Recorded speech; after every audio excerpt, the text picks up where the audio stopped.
পাবে। আল্লাহ রাসূলের শাফাত, আল্লাহ পাকের দয়া পাবেই মানুষ জান্নাতে যেতে পারবে। ব্রাদারানে মিল্লাতে ইসলামিয়া, আল্লাহ রাসূলকে ভালোবাসতে হবে বাবজি ভাইরা। নবী পাকের দিওয়ানা হয়ে, নবী পাকের প্রেমিক হয়ে আমরা যেন নবীর প্রতি দরুদ পড়তে পারি, আমরা যেন সালাম পড়তে পারি, নবীর শ্রদ্ধা করতে পারি বাবজি ভাইরা। যেন না নবীকে ভালোবাসলে আল্লাহ পাক তাহাদিগকে ভালোবাসবে।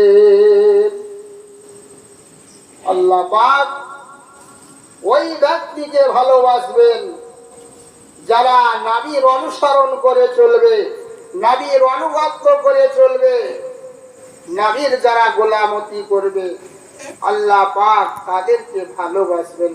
বলুন সুবহানাল্লাহ।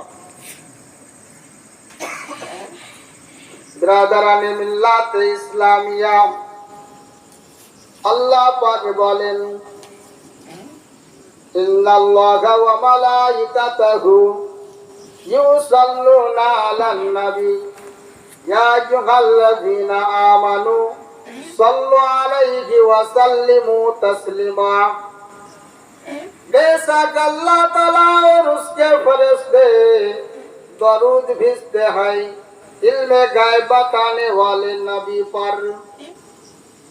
অবশ্যই নিশ্চয় আল্লাহ তাআলা এবং তিনার ফেরেশতাগণ দরুদ শরীফ পাঠ করেন অদৃশ্যের সংবাদদাতা নবীর উপর।